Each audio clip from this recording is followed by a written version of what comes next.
In the last week, we've had the news from the Prime Minister announcing the government's plans for England to come out of lockdown, a relaxing of some of the social distancing measures. Worth bearing in mind that for Wales and Scotland, full social distancing, full lockdown stays in place at this stage. So all of these measures apply to England only.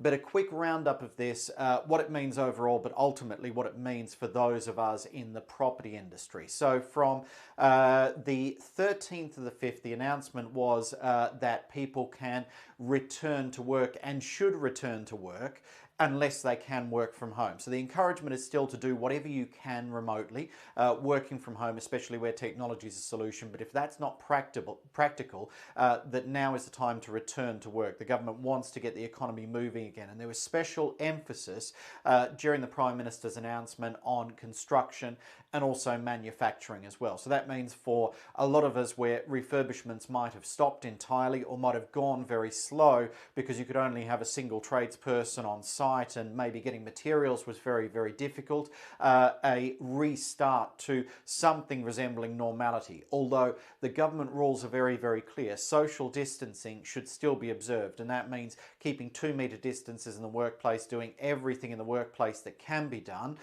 to limit and minimise contact and keep people as safe as possible. But it is steps in the right direction.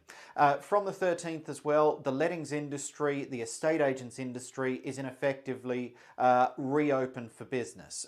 So viewings can go ahead provided they can be done in a socially distanced way, that there's no one involved in that viewing, either someone occupying the property or the agent or the person going to view the property is showing symptoms of COVID-19, also making sure that there's no shielded people involved in that overall. But we're starting to get back to something like normal, and lettings agents reporting a huge amount of pent-up demand.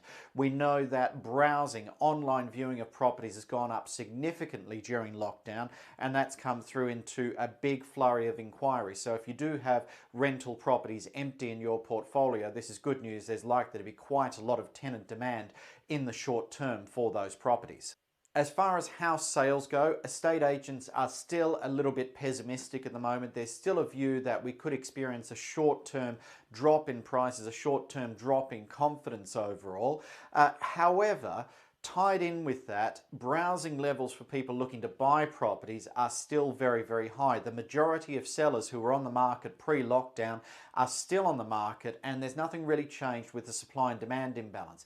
The only thing possibly that there's a little bit of research showing at the moment is an increased amount of search activity around suburban and slightly more out-of-town locations with some private space. Maybe that's a response to the kind of strains of social distancing and lockdown and the amount of time people can spend outdoors. A little bit of a preference for some nice outdoor space with prospective buyers of property is what's being shown from the evidence to date.